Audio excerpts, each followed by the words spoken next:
Salut tout le monde, joyeuse 100e vidéo. Alors vous l'avez voté sur Instagram pour cette vidéo spéciale. Je vais vous amener une journée dans ma vie d'entrepreneur. Donc ça va être un vlog, bienvenue dans le premier vlog de cette chaîne. Donc aujourd'hui je vais vous montrer un petit peu comment est-ce que je structure ma journée en étant entrepreneur. Qu'est-ce que je fais, quelles sont les tâches que j'ai à accomplir aujourd'hui. Donc il est 7h et quelques, je me réveille à 7h11 précisément. Donc là, il doit être peut-être 7h20, voilà, je sais pas, 7h et quelques. Et la première chose que je fais avant même de me réveiller, avant même d'ouvrir les yeux, c'est de dire merci. Parce que je suis encore en vie, hein, respirer, c'est pas acquis. Et la seconde chose que je fais, donc, c'est de jeter un regard vers mon tableau, de mon vision board, en fait. Si vous avez vu ma vidéo sur mon vision board, vous savez déjà, il est juste là, dans mon champ de vision. Donc, un vision board, c'est un peu un tableau qui vous permet de visualiser vos objectifs. Entre autres, hein, il y a beaucoup d'autres choses qui vous permettent de rester inspiré, de rester focus. Donc, moi, j'ai créé un vision board un petit peu hybride avec mes accomplissements, mais également les valeurs que je devais garder en tête, que je devrais mettre en place pour réussir mon année. Et jusque-là, je trouve que je fais quand même un bon parcours, donc c'est bon. Et sur le vision board, je vais vous montrer à l'écran du coup, mais il y a mon objectif ultime d'avoir mon chez-moi, toujours vous le savez si vous avez vu ma vidéo. Et pourquoi? C'est parce que je vis chez ma sœur avec mes deux nièces. Donc la première tâche à accomplir le matin avant toute chose, c'est déjà de les réveiller, de les préparer et de les amener soit à l'école, soit au centre aéré. Donc, c'est ce qu'on va faire maintenant. Let's go!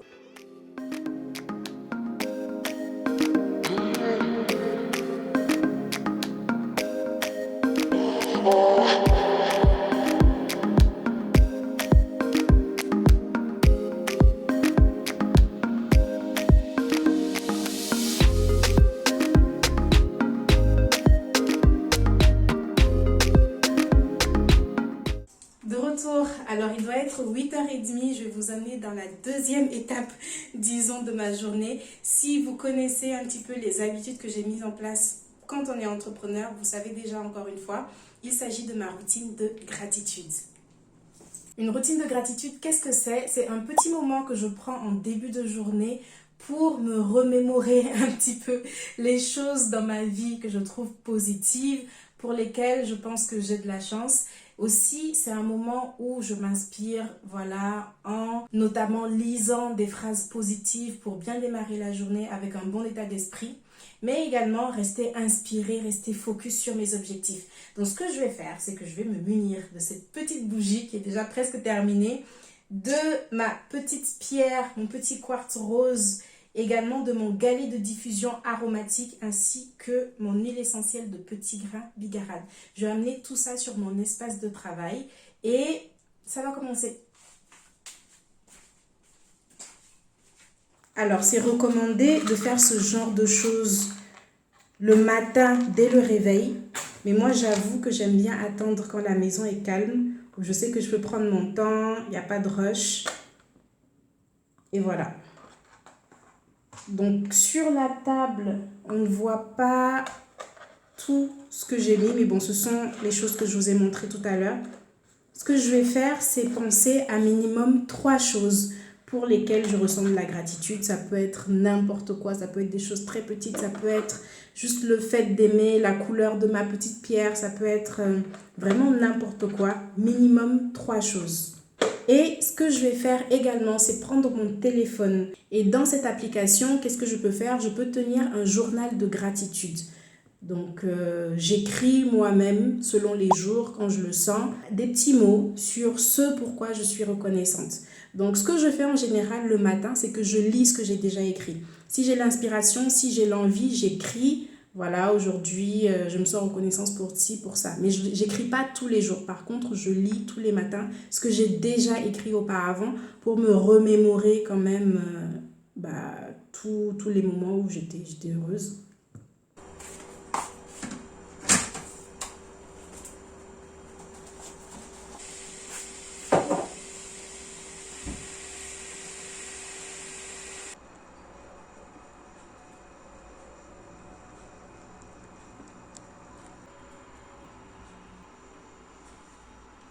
Bon, les choses sérieuses peuvent commencer. Il est 9h19. Je vais commencer à travailler. D'habitude, je commence plus tôt que ça. Mais bon, vlog oblige. Alors, la première chose que je fais habituellement, c'est d'aller sur ma playlist. Donc, je n'ai pas de playlist préférentielle pour mes journées de travail, mais j'aime bien quand même avoir une musique en fond. Après, c'est selon le feeling. Ensuite, voyons voir dans mon Google Agenda ce que j'ai à faire aujourd'hui. Alors, aujourd'hui, déjà, on est lundi. Donc, lundi, c'est comptabilité obligatoire de 9h jusqu'à 11h. Ensuite, ce soir, j'ai un coaching avec Marina donc, que j'accompagne pour lancer sa marque de cosmétiques. Donc, de 11h à midi, j'ai envie de préparer un petit peu ce coaching. Aujourd'hui, c'est notre séance 3. Ce qu'on va voir, c'est le rétro-planning de son projet. On a déjà fait l'étude de marché. Elle sait déjà quel est le problème que rencontrent ses cibles et comment, de quelle façon est-ce qu'elle va résoudre ce problème, quel produit elle va proposer. Aujourd'hui, on va parler un petit peu de la stratégie de création de produits, c'est-à-dire ces produits-là, comment est-ce qu'elle va les créer? Est-ce qu'elle va passer par un laboratoire? Est-ce qu'elle va avoir son propre atelier? Comment est-ce qu'on va faire? Et surtout, le rétro-planning du projet. Qu'est-ce qu'il y a à faire en premier, en second, en troisième? Donc, j'ai déjà mis sur le drive partagé le rétro-planning. Donc, il y a juste à rentrer ce qu'il y a à faire. Mais suite à un ancien coaching avec une autre personne, je me suis rendu compte que le tableau n'était pas forcément intuitif pour tout le monde, le tableau du rétro-planning. Donc, j'ai envie de créer une petite trame en plus, une trame explicative pour que Marina soit vraiment à l'aise et que ce soit vraiment super facile, le tableau soit super facile à remplir pour elle. Donc, ça va être comment définir bien ses objectifs, où les mettre, dans quelles cellules les mettre sur la trame, etc. pour que ce soit vraiment facilité. Cet après-midi, je voudrais faire un point avec le labo parce que j'ai un document qu'il faut qu'il me donne, que j'attends depuis un moment. Ensuite, je vais faire un point avec Cindy. Je peux faire le point plus tôt, là ça dépend, je les ai mis comme ça, mais selon comment va la journée, je peux faire ce point-là plus tôt avec Cindy qui s'occupe de la communication chez Iwalewa. Parce que je vous expliquerai tout à l'heure en détail, mais on est en train de faire tester des échantillons à certains de nos abonnés. Donc moi, il me faut absolument la liste des abonnés qui ont confirmé, qui est complète, afin que j'ai également leur adresse postale pour pouvoir leur envoyer les échantillons à question, à tester, les échantillons donc de notre prochaine gamme. Ensuite, ça va être cuisine. D'habitude, je prépare le dîner entre 18h et 19h, mais là, avec le coaching avec Marina qui est à 19h, ce sera trop ric-rac. Donc, le lundi, j'avance un petit peu la préparation. Et après, c'est le coaching jusqu'à 20h30. Donc, si j'ai la foi, je ferai un petit montage. Je vais m'avancer sur le montage pour la vidéo qui doit sortir mercredi. C'est la vidéo sur... Je ne me rappelle pas, je vous mettrai à l'écran. Et voilà comment va s'organiser un petit peu la journée. Voilà ce qui est prévu en tout cas. Et je vous montrerai à peu près où j'en suis à chaque fois.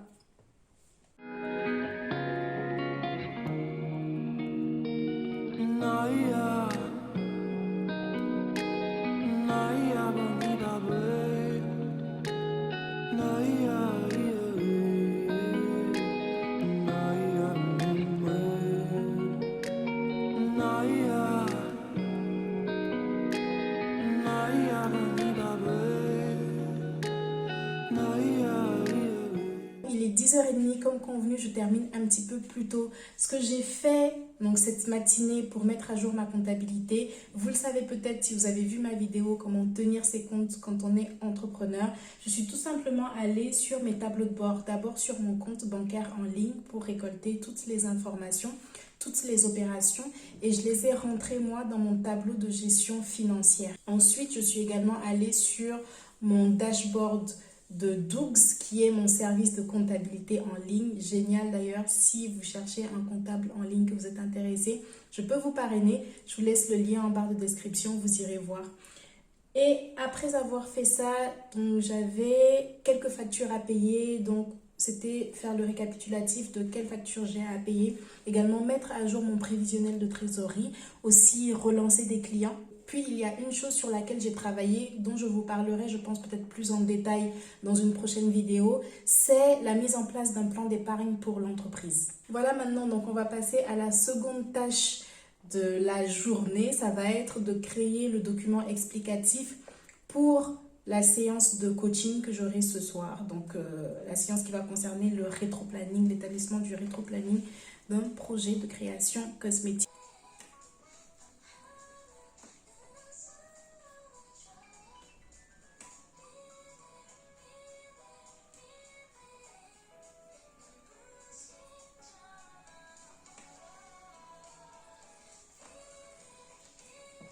Petite pause théine slash confessionnal.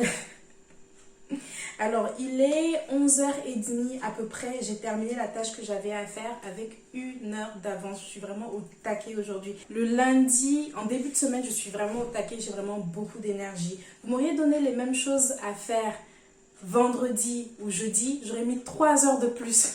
Juste parce que je ne suis pas motivée, parce que je suis fatiguée, parce que c'est vendredi, quoi. Est-ce que vous vous amusez pendant ce vlog? Est-ce que vous aimez regarder ce vlog? Moi, j'ai l'impression que c'est tellement plat. Je ne sais pas si le montage va me sauver. Je ne sais pas comment je vais faire. Mais en fait, j'ai l'habitude des vidéos. Étape 1, étape 2, étape 10. C'est beaucoup plus dynamique. Il y a beaucoup plus de choses. Je ne sais pas. Et là, c'est vrai que ce vlog-là, beaucoup de personnes étaient intéressées. Ce sujet m'a été demandé déjà avant même que je ne vous propose le sondage sur Instagram. Mais en fait, c'est vrai que la vie d'entrepreneur, c'est palpitant, c'est intéressant, mais c'est intéressant dans les tâches qu'il y a à accomplir, dans les rebondissements, dans voilà, ce qu'il y a à faire, dans l'aventure elle-même. Mais en soi, dans la structuration des journées, voilà, c'est juste moi à la maison, travail. Je trouve ça super plat, super ennuyeux. Donc je sais pas comment est-ce que je vais organiser ça en montage pour dynamiser un petit peu la vidéo. Vous me direz en commentaire si vous aimez ce format, si vous êtes toujours là. Si ça se trouve, il n'y a plus personne sur cette vidéo. Mais si vous êtes toujours là, vous me direz si ce format vous intéresse.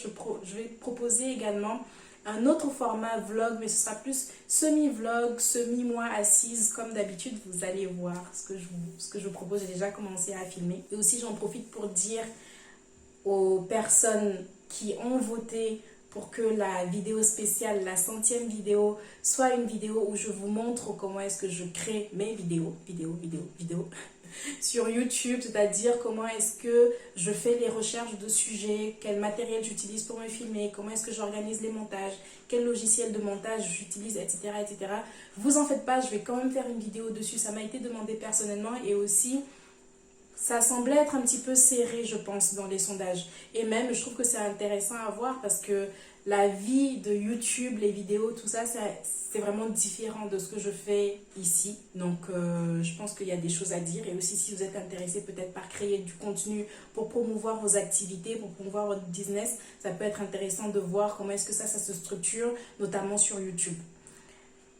Donc, comme j'ai fini en avance, ce que je vais faire, c'est que je vais appeler Cindy. Maintenant, on va se faire le point là. Comme ça, je gagne du temps sur cet après-midi. Et voilà, je vous emmène avec moi, comme toute la journée. Ouais, mais là, ça va. T'avais envoyé les messages sur Insta? Ah non, du tout, tu sais que j'ai refait une relance par un mail, genre automatiquement, il faut que je fasse une relance, mais Ouais. ouais, faut que je le fasse Parce par Insta. que Je pense que ça sinon, autrement, ça va pas être possible. On va devoir Ouais. faire avec ce qu'on a déjà. Moi, j'ai envoyé des mails à des personnes qui avaient participé à la première campagne, je t'avais dit, je pense. Ah mince, Bah ouais, elles ont mis leur vrai prénom, ouais, leur adresse mail, mais ouais, pas... c'était pas un sondage. J'avais en tête que c'était. Il y avait un sondage au départ ou pas? Non, pas du tout. Il y avait pas. Non, c'était, bah, si ça vous intéresse, Ouais. Cliquez voilà. sur le lien en description. De toute façon, ce sera pas. Même s'il y avait eu un sondage, on ne pourra plus les retrouver parce que tu sais, dans les archives, à un moment sur Insta, ils te mettent plus les personnes qui ont participé. C'est dispo que pendant un certain temps. Ouais, c'est vrai. Bon, alors, il est 12h15 à peu près. Le point avec Cindy s'est bien passé. Bon, malheureusement, on n'a pas toutes les informations qu'on voudrait pour les abonnés qui doivent tester les produits. Donc, comment se passent les tests utilisateurs? En fait, on a proposé à quelques abonnés, comme je disais tout à l'heure, de tester les produits qui vont sortir de la nouvelle gamme, donc qu'on va lancer cette fin d'année à peu près. Donc, on propose à ces utilisatrices, du coup, de tester les produits. Moi, j'envoie par voie postale quelques échantillons et elles, ce qu'elles vont faire, c'est remplir un formulaire qui leur sera transmis avec comment est-ce qu'elles ont trouvé, par exemple, l'odeur, comment est-ce qu'elles ont trouvé la facilité d'application, comment est-ce qu'elles ont trouvé l'efficacité, qu'est-ce qu'elles voient qu'on pourrait améliorer. Donc, c'est plus une stratégie marketing que technique, je dirais, parce que nous, ça nous permet de créer le produit qui est le plus adapté aux personnes et donc de créer le produit pour elles, en fait, qui convient le mieux au plus de personnes. Même si ça ne garantit pas effectivement que 100% des gens vont aimer les produits parce que ça, c'est pas possible. Après, pourquoi c'est aussi une bonne stratégie marketing? Parce que les abonnés se sentent plus inclus, plus proches de la marque, plus inclus dans le projet. Donc, elles sentent qu'on a fait quand même les choses pour elles et ça, c'est aussi bien pour l'image de la marque. Pourquoi est-ce que c'est plus une stratégie marketing qu'une stratégie technique du coup? C'est parce que dans la stratégie technique, en vrai, on n'est pas à nos premiers tests utilisateurs. On n'est pas à nos premiers tests utilisateurs parce que le labo, qu'est-ce qu'il fait? C'est qu'il va tester les produits aussi sur un panel d'utilisateurs, cette fois, qui est confidentiel. Un panel qui est confidentiel, qui sont d'utilisateurs anonymes. Donc moi, je ne les connais pas. Mais ils vont tester ces produits-là également en fonction des allégations qu'on voudrait. Si par exemple, vous voulez sortir une lotion nettoyante pour la peau et que dans votre promotion, vous dites que c'est une lotion qui est adaptée aux peaux sensibles, eh bien, dans le panel d'utilisateurs, il faudra que les gens aient la peau sensible et qu'ils affirment que oui, effectivement, ça n'a pas irrité la peau, ça allait bien, c'est pour peau sensible. Ça peut également être effectué sous contrôle d'un dermatologue pour que vous puissiez alléguer de tels propos, pour que vous puissiez affirmer de tels propos. Donc, il y a ces tests utilisateurs-là qui se passent. Ce n'est pas la première fois qu'on fait des tests sur des humains. Déjà, la première personne à avoir testé les produits, c'est moi-même, puisque je les ai créés. Et ensuite, mes proches aussi ont testé les produits. Et après, le panel d'utilisateurs défini par le laboratoire et maintenant les abonnés. Donc, en soi, on n'a pas vraiment besoin d'un point de vue technique d'aller proposer à des abonnés de le faire. C'est pour ça que c'est plus une stratégie marketing. Donc, bon, là, il est 12h20 du coup. Donc, je prends ma pause déjeuner à 12h30. En général, à midi, je cuisine pas. Parce que j'ai pas envie de gaspiller ma pause, on va dire, à faire la cuisine. Je prends soit des restes ou alors ce que je trouve. Donc, ce que je trouve dans la cuisine. J'ai la sale habitude de manger devant mon ordinateur. Mais c'est pas que je travaille, c'est que en fait, je suis sur YouTube, je regarde des vidéos complètement aléatoires. Je regarde des vidéos de divertissement. Ce que YouTube me propose, ce qui m'intéresse. Donc, je reste là, voilà, jusqu'à 13h30. 14h environ selon mes envies. Ça m'arrive également de faire une sieste pendant ma pause. Ça dépend. Ma pause, en général, je peux faire une sieste de 10 minutes comme ça. L'après-midi, je suis bien en forme, je suis productive. Mais c'est pas tous les jours. Ça dépend un petit peu de mes envies, ça dépend de comment est-ce que je me sens. Donc là, on va aller chercher quelque chose à manger. Donc pour le déjeuner, je ne me casse pas la tête, comme je disais tout à l'heure. Ma soeur a fait hier une sauce gombo. Je prends, je réchauffe, je mets du curry dessus et voilà. Alors la sauce gombo, si vous connaissez, vous savez que c'est trop bon. Si vous ne connaissez pas, ça peut vous dégoûter. Tout ça au micro-ondes.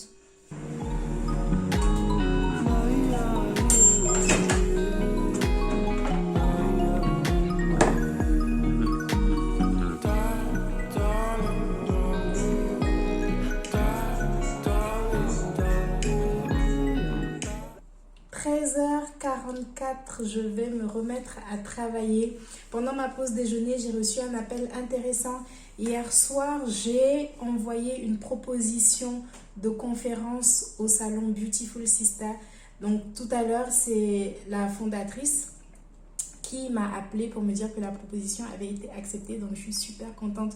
J'étais pas sûre que ce serait accepté parce que c'est ric-rac en fait. La date butoir pour proposer des conférences est déjà passée. Sauf que moi, j'étais pas au courant. Donc je l'ai fait à la dernière minute. J'ai essayé de négocier avec elle vendredi si c'était toujours possible. Elle m'a dit ok.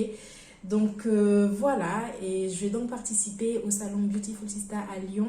C'est le 17 septembre, c'est ça, je pense, où j'aurai un stand et je vais également donner la conférence sur comment créer sa marque de cosmétiques en racontant un petit peu mon parcours pour promouvoir autant ma marque que mes activités d'accompagnement, etc.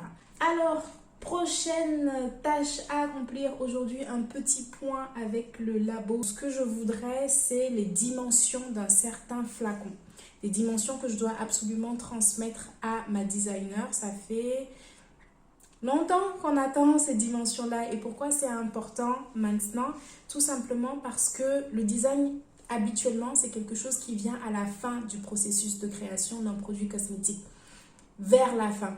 Parce que pour créer le design, il faut savoir un petit peu la liste Inky, quels ingrédients on va mettre, dans quel ordre, etc. Donc, ça suppose que la formule est déjà finalisée, qu'on a déjà fait les tests, que tout a été accepté. Le design, pour ne pas le reprendre 10 000 fois, c'est mieux d'avoir toutes les informations de juste. Alors, exceptionnellement, on n'a pas pu faire le design à la fin parce qu'on a été bloqué au niveau de tests de compatibilité. Parce que le laboratoire nous a réclamé d'avoir un design 100% fait avant de passer au test de compatibilité, ce qui est un petit peu étrange parce qu'en général, on n'en a pas besoin. En général, ce qui compte, c'est la matière avec laquelle le produit est en contact.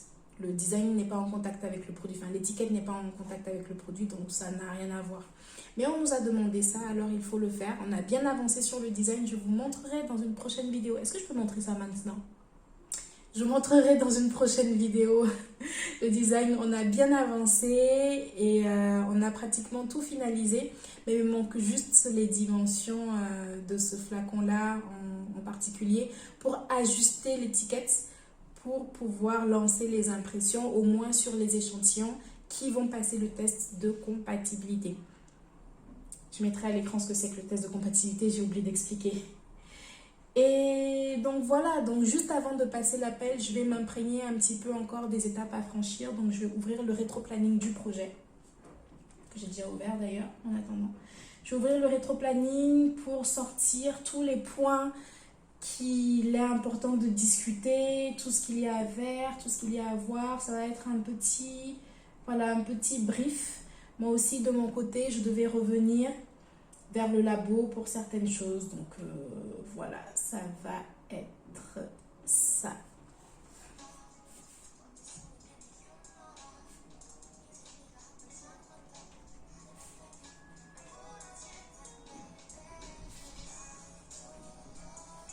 Il est 15 h, la discussion est terminée. Alors j'ai bien eu mon intermédiaire au Maroc, avec qui ça se passe toujours bien, mais c'est vrai qu'avec le labo, parfois c'est ralenti, surtout en cette période où c'est l'été, bon, donc c'est encore plus compliqué.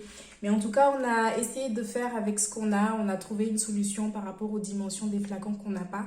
On va essayer de faire des estimations. Je vais transmettre donc tout à l'heure à la designer les estimations qu'on a faites en lui expliquant un petit peu la stratégie parce que c'est sûr qu'elle devra reprendre les étiquettes vers la fin en fait. Mais là, il faut vraiment essayer de jongler un peu pour s'en sortir. Donc bon. Du coup, là, il est 15h03. J'avais prévu, je crois, sur mon Google Agenda de 15h à 16h de faire le point avec Cindy, que j'ai fait finalement plus tôt ce matin.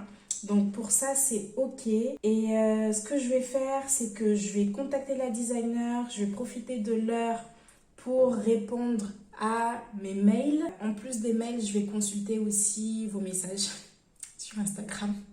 Là, je ne suis pas du tout en avance. Si vous m'avez envoyé un message sur Instagram que je tarde à répondre, désolée, je vais potentiellement le faire aujourd'hui. Et je vais aussi regarder les commentaires s'il y en a sur ma vidéo d'hier. Je vais voir un petit peu les statistiques, si vous avez apprécié la vidéo d'hier ou pas du tout. On va voir.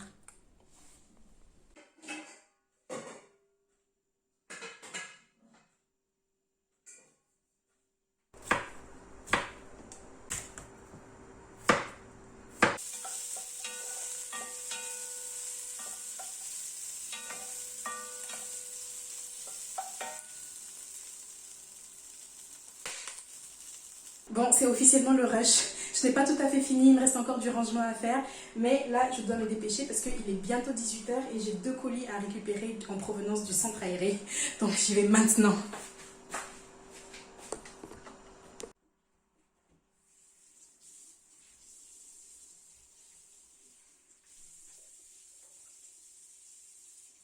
« 18h49, 10 minutes avant le coaching avec Marina.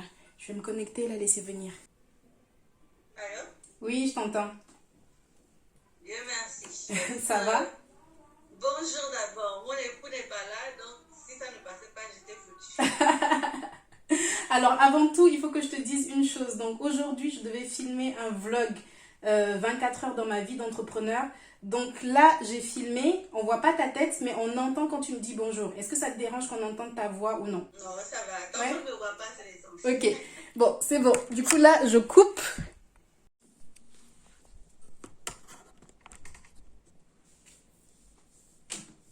Alors, il est presque 21 h, 20h54. Je viens juste de terminer le coaching avec Marina. Il est là le moment de la journée où je suis lessivée. Donc là, j'avais prévu, si j'ai le courage, d'avancer un petit peu sur le montage de la vidéo de mercredi.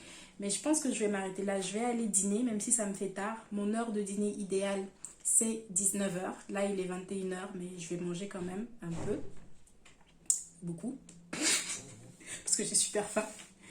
Et voilà, je vais pas forcément faire le montage aujourd'hui. Je pense que ce que je vais faire, c'est me poser devant Netflix et aller me coucher en général vers 22h30. Moi, je suis une couche tôt. Je me couche à 23 h maximum.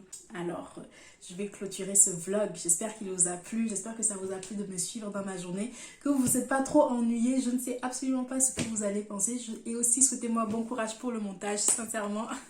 Je sais pas comment ça va aller. C'est quoi l'outro déjà? C'est la fin de cette vidéo. Je vous remercie d'avoir regardé. J'espère qu'elle vous sera utile. Abonnez-vous pour ne pas manquer d'autres contenus de ce type. Je poste tous les mercredis. Alors dans quelques jours. Ciao!